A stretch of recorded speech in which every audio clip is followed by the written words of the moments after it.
E sua relação com seus clientes vai muito além de vender remédios. A rede de drogarias Leopoldina tem como prioridades a sua saúde, bem-estar e qualidade de vida. Desta forma, mantenha a excelência no atendimento, menor preço, entrega rápida e fazem até 3 vezes nos cartões. Drogarias Leopoldina de Campos. Qualidade e confiança.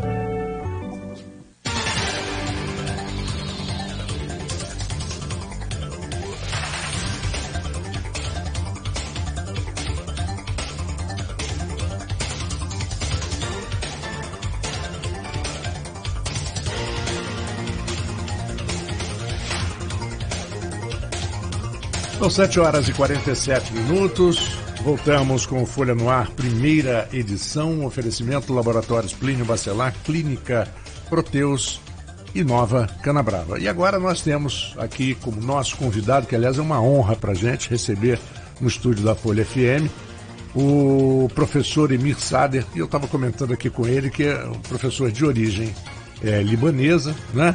E o senhor está numa cidade onde a origem libanesa é de uma importância muito grande. Nós temos até já livros publicados e eventos que são realizados. Muito obrigado por aceitar o nosso convite. É uma honra conhecê-lo. E quanto ao seu currículo, não precisa nem falar, que não vou levar aqui uma meia hora e a gente acaba não entrevistando. Bem, vamos começar então, o professor Emir. Hoje eu convidei o George Coutinho. George é professor universitário aqui da cidade, é cientista político, sociólogo. Aqui na nossa bancada tem o Aloysio Abreu Barbosa, que é diretor da redação do grupo Folha da Manhã. Não pôde estar presente, está viajando, mas pediu para transmitir o recado que lamenta muito não estar aqui para esse bate-papo com o senhor. E hoje, como George, como convidado especial, vou rolar a bola para ele começar a entrevista com o senhor. Bom, reiterar o meu prazer de estar aqui nessa manhã, né, no programa Folha no Ar, com meus colegas de bancada e agora com o professor Emir Sader, que realmente, reiterando o que o Marco disse, tem uma participação inegável na história das ciências sociais no Brasil, não só no Brasil, mas também na América Latina. Já contribuiu com a New Left Review, ou seja, tem uma longa trajetória, desde a década de 60, né, professor? Na área de filosofia, política, sociologia e etc. E o professor está lançando justamente nesse momento, eu fiz meu dever de casa, mais uma obra de uma carreira que tem uma série de obras lançadas já no mercado brasileiro e latino-americano, que é Lula e a Esquerda do Século XXI. E eu queria justamente passar para o professor, na medida em que Lula, qual o tratamento que o senhor dá na obra à figura do Luiz Inácio Lula da Silva? Porque, lembrando de um outro colega, o André Singer, né, filho do Paul Singer, né, ele trabalha a ideia de lulismo. Ou seja, lulismo enquanto um fenômeno, né, social e político.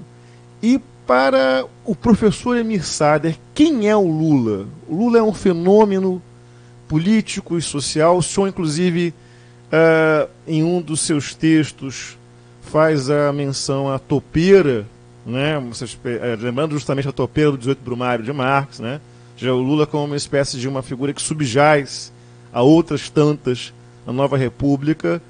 Quem é o Lula para o professor Emir Sader nesse livro que o senhor está lançando agora?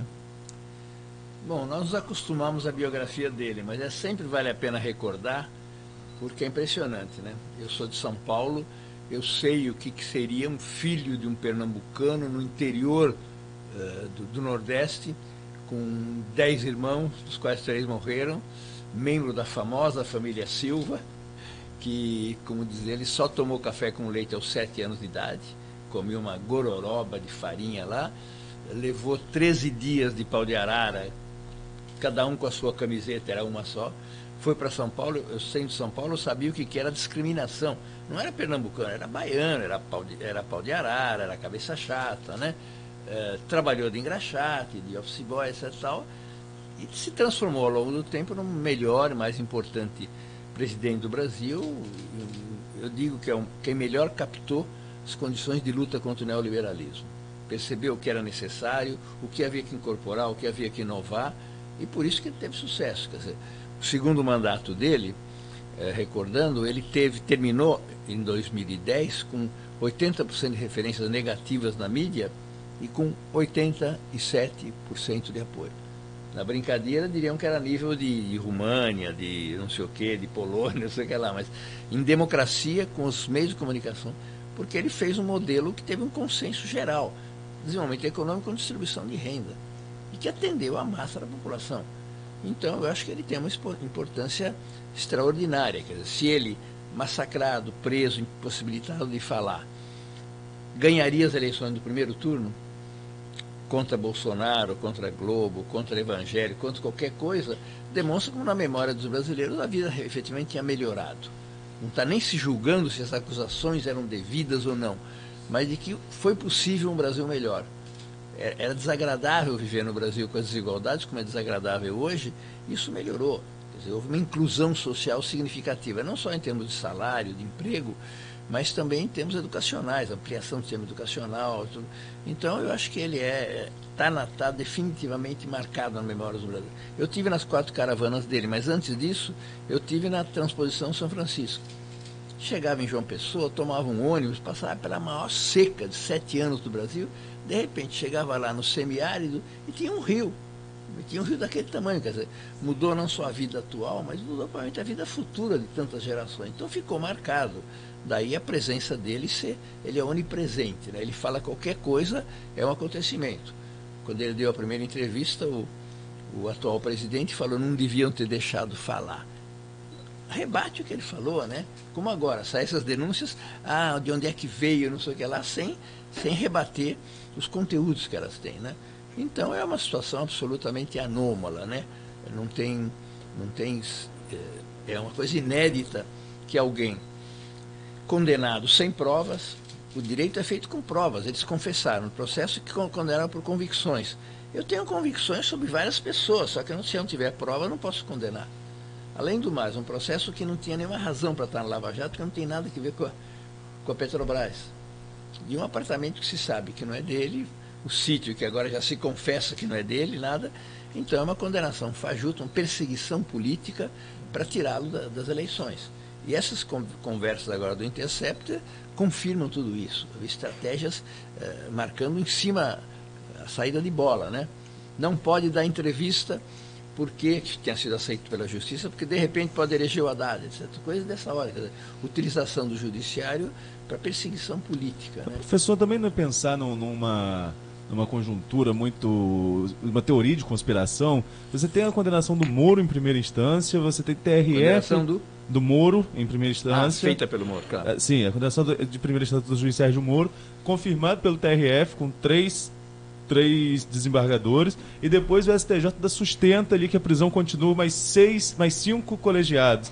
Não é pensar assim em uma teoria de conspiração envolvendo 3 instâncias do sistema judiciário brasileiro? Eles atuavam conforme o centralismo democrático stalinista de maneira estrita, quer dizer, tinha uma decisão, o Moro falava, não solta, não sei lá, e se viu agora que era uma articulação imediata. Amanhã soltamos nota, vai dar entrevista na Globo, quer dizer, atuavam como um partido político, né? E o maior dos absurdos, o Supremo Tribunal reiteradamente decidiu que o Moro é isento para julgar o Lula. Quer dizer, além dos vínculos políticos todos que ele tem, obviamente, sabe como é que ele chama o Lula por escrito e verbalmente para os seus colegas? De nine. 9 dedos. Ele perdeu um dedo no acidente de trabalho. E condenou a 9 anos e meio. Uma gracinha, né? Isso é isenção, quer dizer, além do mais, ele fazia as delações premiadas, montava o processo e ele mesmo julgava. Não existe isso, né? Então ele não tem nenhuma isenção como juiz. Agora, tudo não atuou como juiz, atuou como partido político, né? As conversas só confirmam isso. Faz aqui, faz aquilo, fala, tá. Então, na verdade, não tinha nada que fosse um judiciário, além da nenhuma separação entre o juiz e o Ministério Público, né? Sim, sim. E justamente acho que vou até pegar um pouco a carona na conversa que nós estávamos tendo antes do senhor voltar aqui ao estúdio.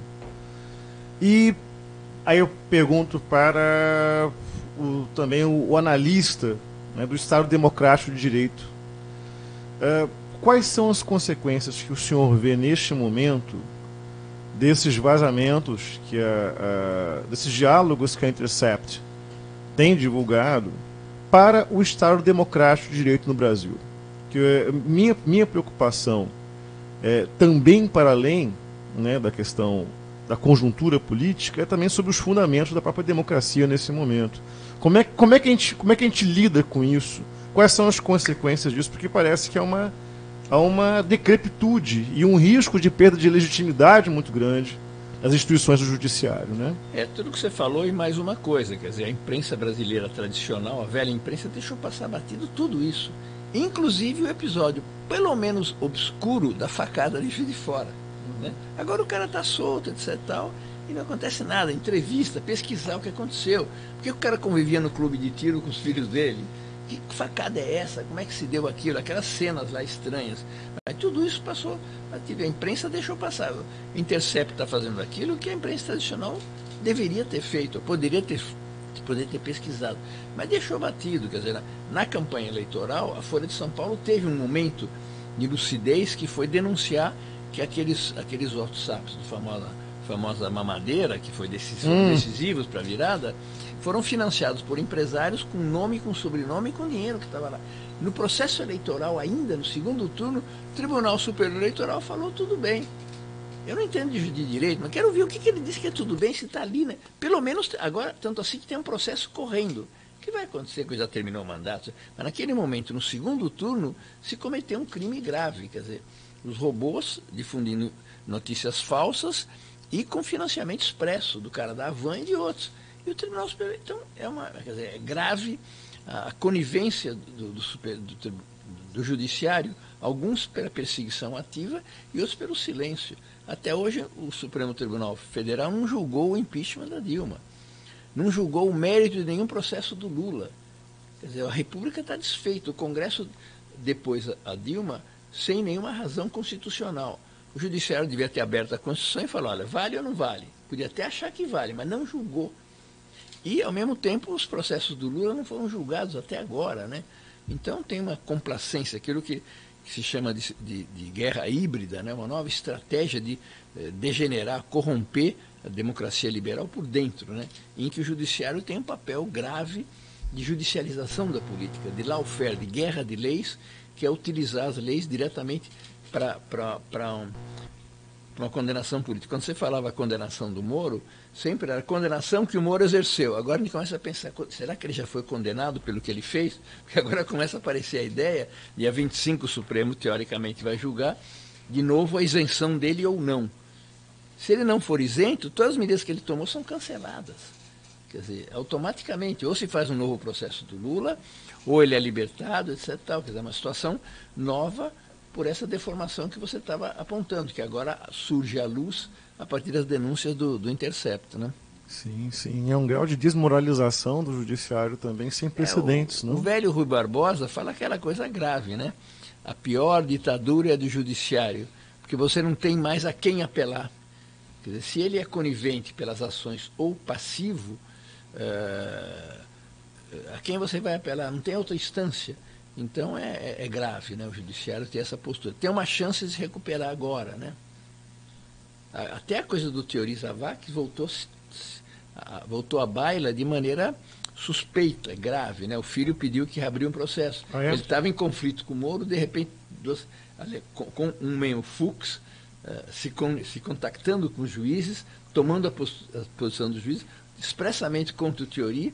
Em seguida ele morre. Não quero ter uma visão conspirativa, mas como diz o Veríssimo, quem não é persecutório passa por bobo, né? Numa circunstância como essa, né?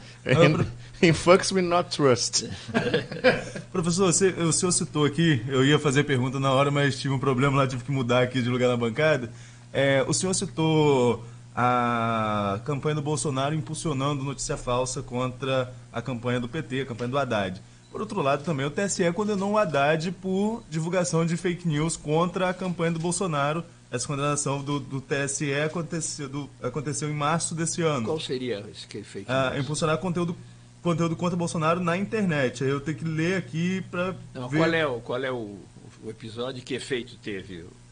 determinou o candidato do PT à presidência Fernando Haddad, a coligação que pague multa de 176 mil por impulsionar irregularmente conteúdo durante a disputa eleitoral do ano passado. O ministro concluiu que a campanha petista pagou ao Google para destacar conteúdo negativo contra o então candidato Jair Bolsonaro. Qual foi esse conteúdo negativo? Eu tenho que procurar qual foi o conteúdo, mas a condenação aconteceu em março.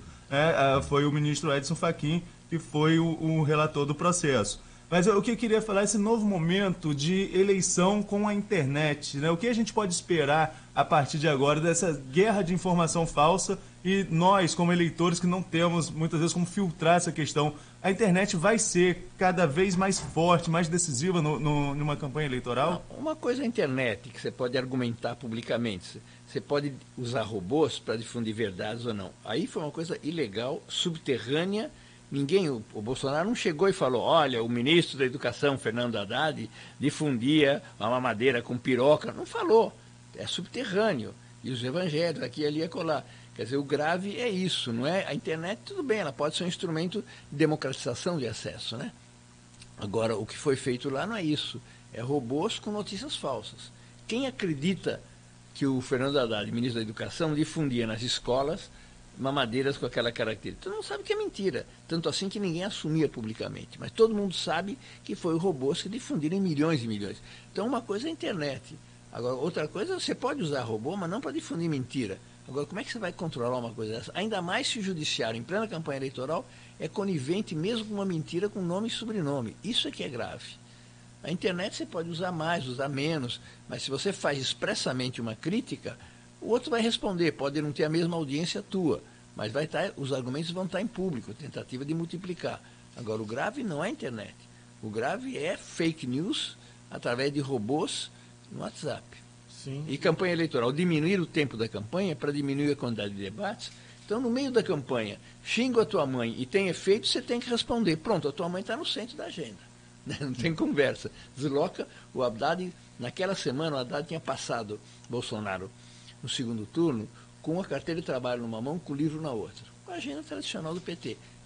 E ia terminar a semana com ele não, que era uma coisa também de rejeição. Veio essa operação brutal, a pesquisa seguinte do Ibope dava 10 pontos a favor de Bolsonaro, que teve um efeito enorme, né? Vai saber como é que se deu isso, mas aparentemente é a multiplicação de WhatsApp com robô e com os evangélicos consolidando isso, né? Isso foi decisivo, isso decidiu o destino do Brasil. Além de, claro, derrubar Dilma e impedir o Lula de ser candidato. Então, o destino do Brasil acabou passando pelo WhatsApp e pelos robôs com uma versão negativa, tão negativa que ninguém tinha coragem de dizer esse ministro da mamadeira, porque sabia que era mentira, né? Mas teve um efeito real. Isso é grave. Não necessariamente a internet. Sem dúvida, sem dúvida. E é uma questão que às vezes me ocorre que nossa justiça eleitoral ainda do século XX, lidando com problemas do século XXI, que é a questão das fake news, do uso do WhatsApp, etc. Né? Ou seja, e, de fato, como o senhor colocou, o efeito imediato, ele ocorre, e num período justamente que nós tivemos uma primeira campanha, né, com novas regras do jogo, já com tempo reduzido de campanha, etc., poderia ser mortal, realmente, a gente lidar justamente com notícias de WhatsApp. Foi mortal. Pois é. Foi mortal. Hoje, todos os grandes jornais estão desanimados com a ideia de que esse cara possa ser um presidente, possa juntar coisa com coisa, possa priorizar. Estão desanimados com ele, presidente. Quer dizer, ele serviu por quê? Porque o caudal de votos tradicional da direita, que era tucano, se radicalizou na campanha contra Dilma e passou a estar com o Bolsonaro. Uhum. No primeiro turno já, os tucanos de São Paulo, a base tucana, queria o Bolsonaro e não o Alckmin. Então, o único que se prestaria para essa operação é quem tivesse um certo caudal de votos. Não importa quem fosse ele, a sua trajetória e as suas afirmações brutais, né? Então, contanto, ele conquistou o empresariado porque botou um ultra neoliberal na economia. Não interessa as bobagens que ele diga, contanto que garante essa continuidade. Mas hoje se demonstra que ele não é capaz de governar, não é capaz de juntar coisas. Em pleno momento da ofensiva do Intercept, ele vai brigar com os empresários, tirando o Levi da maneira como tirou, e com os militares, tirando o principal militar na hierarquia política do governo, quer dizer, duas fontes de apoio importantes. Para ele é uma coisa autodestrutiva, né? Uhum. Sem dúvida. Inclusive, professor, esse militar, que é o general Santos Cruz, era o que estava tendo talvez até a postura mais equilibrada, mais consciente de todo o ciclo militar dele, né? E foram atitudes prepotentes, que eu falo, porque tal cara, não sei o que lá. O Levi é perfeitamente afinado com a política do Guedes.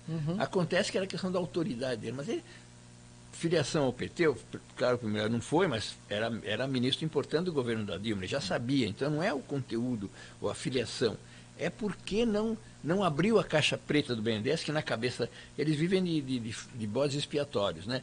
Tem uma caixa preta do BNDES que fez não sei o que lá, prova para mim, mas antes parte desse suposto, quem não fez isso é mandado embora, né? Então, e em relação ao militar também, né? Porque ele teria se negado a que se liberasse recursos para 360 mil via TV Brasil, para o coitado Olavo de Carvalho, que vive nos Estados Unidos não sei de que há tantos anos, né, para se financiar. Então foi questão de autoridade, em coisas muito arbitrárias mesmo. O caixa preta do BNDES e o dinheiro para o Olavo de Carvalho. Então é aquela coisa tradicional da autoridade, manda embora. Né? Pois é. E agora eu vou fazer uma pergunta, professor, justamente pegando essa composição social, digamos, do governo Bolsonaro. Né? Ou seja, ultraliberais, né? Uma tecnocracia do exército, o setor justamente do que se chama de lavajatismo, né? Setores neopentecostais, né? Ou seja, toda essa fauna,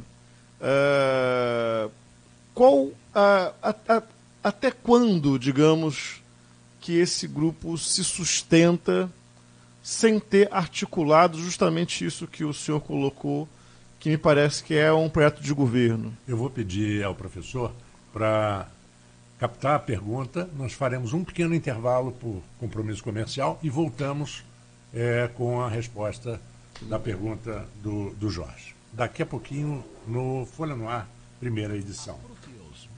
Empresa especializada em medicina.